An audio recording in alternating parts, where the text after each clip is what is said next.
सबसे पहले जो इससे पूर्व का क्लास हुआ था, तो प्रकाश का अपवर्तन में जो कुछ हमने कर लिया था, इसके बाद बस एक चंद टॉपिक मात्र रह गए थे जो बड़ा छोटा छोटा है। इस पर थोड़ा सा हम लोग डिस्कस कर लें तो इस चैप्टर में फिर हमारी कोई समस्या नहीं रह जानी चाहिए। दूसरी बात है, देर हुआ है, क्षमा चाहेंगे क्योंकि हमारी ड्यूटी एक क्वारंटाइन सेंटर पे लगी है, थोड़ा सा वहां भी हमको अपनी ड्यूटी देनी पड़ती है। इस नाते थोड़ी व्यस्तता बढ़ी है तो विलंब हो रहा है, लेकिन कार्य धीरे धीरे होगा। तो सबसे पहले प्रकाश का अपवर्तन में जो कुछ हो गया, आप उसको जरा सा अभी जो हम समय बर्बाद करें उससे अच्छा है कि आप मेरा पूर्व का वीडियो देख लीजिएगा। अभी जो मेरा पॉइंट है प्रतिबिंब में वास्तविक और आभासी। देखिए, सबसे पहले प्रतिबिंब बनता कैसे है। आप तो देखे होंगे जब आईना में आप अपना चेहरा देखते हैं तो क्या है, पीछे में एक आप ही के जैसा हूबहू मिलता जुलता एक तस्वीर बन जाती है। कहते तो उसी को हम प्रतिबिंब है, लेकिन चूंकि हम एक थ्योरेटिकल भाषा में क्या करते हैं कि जब भी कोई दर्पण हो या लेंस हो, तो लेंस में जहां अपवर्तन के बाद, उसमें दर्पण में परावर्तन के बाद होता था, लेकिन लेंस में अपवर्तन के बाद, अपवर्तन होने के उपरांत जहां पे भी प्रतिबिंब किसी बिंदु पर या तो उस बिंदु पर बनती हुई प्रतीत हो रही हो या वास्तविक में बनती हो, उसको हम क्या कहते हैं, प्रतिबिंब कहते हैं। अगर प्रतीत हो रहा है किसी बिंदु से आते हुए, तब वो प्रतिबिंब कैसा हो जाएगा, काल्पनिक। लेकिन अगर वो वास्तविक रूप में कहीं अगर वो मिलता हुआ प्रतीत हो रहा है, तब वो क्या हो जाएगा, वास्तविक। तो वास्तविक और काल्पनिक है क्या चीज, देखिए जरा सा। कुछ तस्वीर है जिसको कि हम पर्दा पर प्राप्त कर सकते हैं, तो वैसे तस्वीर को, वैसे इमेज को, वैसे प्रतिबिंब को हम क्या कहेंगे, वास्तविक कहेंगे। लेकिन एक प्रतिबिंब ऐसा होता है कि वो वास्तविक रूप से नहीं मिलता, वो प्रतीत होता है, फील कर रहा है कि लग रहा है कहीं मिलता हुआ हमको प्रतीत हो रहा है। तो ऐसे प्रतिबिंब को क्या कहते हैं, काल्पनिक, आभासी। ठीक है। तो प्रतिबिंब बना कैसे, जैसे देखिए, अगर मान लीजिए कि हम एक उत्तल लेंस में, चूंकि हमको चिन्ह परिपाटी भी दिखाना है उसी में, और दोनों लेंसों द्वारा निर्मित प्रतिबिंब का आरेख बनाना है, स्पेस कम है, इस नाते हम आपको एक ही फिगर में ये दोनों चीज बता रहे हैं। सबसे पहले देखिए एक उत्तल लेंस, ठीक है, इसको हम लोग क्या कहते हैं, प्रिंसिपल एक्सिस, एक्स और एक्स डैश हम ले लेते हैं इसको। यहां पे क्या है, एक द्वारक है, ये प्रकाशिक केंद्र है। ठीक है, थोड़ा सा और ऊंचा बनना था, ठीक है, देख लेते हैं, सुधार लेते हैं इसको।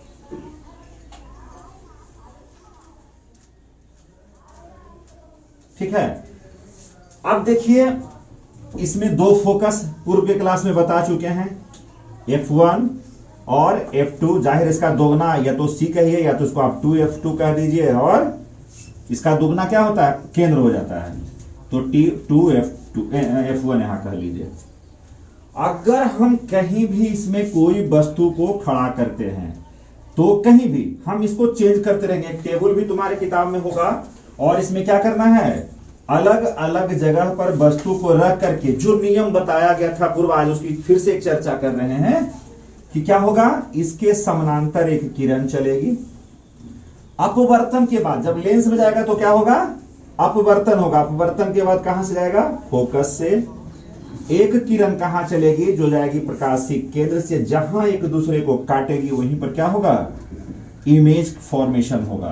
तो देखिए, अगर हम इसको ए बी कह लें तो यहां को भी हम क्या कहेंगे, बी डैश ए डैश। ठीक है, शीर्ष अगर ए है तो यहां भी हम शीर्ष को क्या कर दिए हैं, ए कर दिए हैं। तो इसका ये क्या है, एक इमेज नीचे फॉर्म हो रहा है। तो इस तरह से इस नियम को पालन करते हुए आपके बुक में बहुत सारा ऑप्शन होगा कि आप यहां रखिए, फोकस पर रखिए, केंद्र से परे रखिए, अनंत पर रखिए, और जहां जहां रखिएगा इस नियम का पालन करने के बाद आपको ये क्या होगा, जहां भी प्रतिबिंब बने उसको आप खुद से करके देखिएगा और हमको दिखाना है।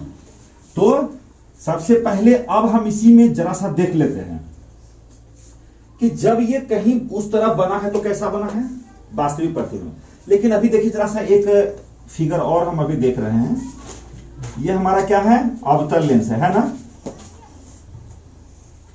इस अवतल लेंस में फिर उसी प्रकार से चलिए एक किरण आरेख बनाते हैं। जाहिर है क्या होता है, ये फैलाने वाला होता है ना, ये क्या प्रकाश को फैलाता है, ये मोड़ता है जी। उत्तल लेंस प्रकाश को क्या करता है, समेटता है। जब कोई लेंस देखा होगा छोटा सा, वो क्या करता है, प्रकाश को समेट कर एक बिंदु बना देता है और ये फैलाता है। कन्वर्जिंग और डाइवर्जिंग सुना होगा, अपसारी और अभिसारी। अब जाहिर है इधर चला गया और एक प्रकाशिक केंद्र से होकर गुजरेगा। कहीं काटा नहीं ना, काटा, एक इधर गया एक इधर गया, बोलो कहां कटेगा, कटना तो है फिर। तो आ जाइए, ये क्या होगा, जिधर मुड़ा उसी के साथ में से आकर के देखिए, कटा ना कहीं, जो कटा यहीं पे क्या होगा, इमेज बना। अब देखिए यहां प्रतीत हो रहा है, ये आता हुआ प्रतीत, मिलता हुआ प्रतीत हो रहा है, वास्तविक नहीं है। तो इस प्रकार से प्रतिबिंब का फॉर्मेशन दोनों लेंस में आप, लेकिन आपको क्या करना है कि एक सारणी होगा बुक में, उसको अलग अलग जगह पर रख रख करके आप इस नियम के तहत उसको बना करके देखिएगा। जितना ज्यादा बनाइएगा उतना आपको क्या होगा, एक्सपीरियंस आएगा। अब सवाल है कि सबसे जो महत्वपूर्ण है कि चिन्ह परिपाटी। देखिए जब इस पर से आप नॉमिकल्स बनाइएगा तो आपको बिना चिन्ह परिपाटी का आपका मैथ बनेगा नहीं, और बड़ा आसान है, कुछ नहीं है। आप ग्राफ पढ़ चुके हैं, ग्राफ में एक मूल बिंदु होता है, मूल बिंदु मान के चलिए प्रकाशिक केंद्र है, ये प्रकाशिक केंद्र यही मूल बिंदु है, ठीक है। तो अब जो है आपतित प्रकाश के दिशा में, यानी इस दिशा में मापी गई तमाम प्रकार की दूरी सब क्या होगा, धनात्मक होगा। क्या होगा, इसके ऊपर में जितनी भी दूरी हम हाइट को नापेंगे सब क्या होगा, पॉजिटिव होगा। यानी एक्सिस के ऊपर और आपतित किरण के दिशा में मापी गई सभी दूरी क्या होगी, धनात्मक होगी। लेकिन अगर उसका डायरेक्शन ऐसे है, अगर इस तरफ नापी जा रही है, चाहे ऊपर में ही हो, तो ये क्या होगा, निगेटिव होगा। या इस तरफ नीचे हो जाए तो भी नेगेटिव होगा। आसान है, प्रधान अक्ष के नीचे नेगेटिव, इस तरफ नापी गई दूरी धनात्मक, इस तरफ नापी गई दूरी ऋणात्मक, ऊपर में सारी नापी गई दूरी धनात्मक। चिन्ह परिपाटी का ख्याल हमको क्या होगा, रखना पड़ेगा। अगर हम चिन्ह परिपाटी का ख्याल नहीं रखेंगे तो क्या होगा, हमको न्यूमेरिकल्स बनाना मुश्किल हो जाएगा। और लेंस का पहचान भी चूंकि क्या है, उसका फोकस प्लस है या माइनस है, तभी आप लेंस को भी पहचान पाएंगे। तो चलिए चिन्ह परिपाटी अगर आपका क्लियर हो गया तो अब आते हैं आवर्धन। आवर्धन आप लोग दर्पण में भी पढ़े होइएगा। आवर्धन का मतलब क्या होता है कि प्रतिबिंब, जो वस्तु का प्रतिबिंब बना वो ज्यादा कितना बड़ा कर सका, कितना बड़ा आवर्धित किया। आवर्धित करने का मतलब बड़ा कर देना या छोटा कर देना, आप इसको मान के चल सकते हैं। तो बेसिकली लेंस में क्या होता है कि आपको इसी बीच में एक लेंस सूत्र याद होगा। क्या होता है लेंस सूत्र जी, 1/v माइनस 1/u बराबर 1/f, ठीक है। तो आवर्धन जो है वस्तु की ऊंचाई और प्रतिबिंब की ऊंचाई के अनुपात को हम क्या कहते हैं, आवर्धन कहते हैं। आवर्धन किसको कहते हैं, वस्तु की ऊंचाई लिए और प्रतिबिंब की ऊंचाई। अगर वो छोटा हो गया प्रतिबिंब तो क्या हो जाएगा, अगर हम वस्तु बटा प्रतिबिंब करेंगे तो क्या हो जाएगा, एक से ज्यादा माना जाएगा। लेकिन अगर प्रतिबिंब बड़ा हो जाए और वस्तु बटा प्रतिबिंब करे तो क्या हो जाएगा, एक से कम। तो ये क्या करता है, ये मान जो कभी कभी ज्यादा बड़ा छोटा हो रहा है, मतलब प्रतिबिंब को कितना बड़ा कर दिया, आवर्धित कर दिया। हम जब सूर्य को या किसी भी खगोलीय पिंड को दूरबीन से देखते हैं तो क्या करता है, उसका बड़ा करके देखते हैं ना। तारे बहुत छोटे दिख रहे हैं, चंद्रमा बहुत छोटा, लेकिन जब उसको हम दूरबीन से देखते हैं तो क्या होता है, वो बड़ा। तो उसको हम क्या कहते हैं कि ये आवर्धित प्रतिबिंब है। तो आवर्धन बस, इससे ज्यादा इसमें आपको दिमाग लगाने की आवश्यकता नहीं है। आप आवर्धन को वही वस्तु ऊंचाई और प्रतिबिंब ऊंचाई, फिर लास्ट में आपको v/u प्राप्त होगा।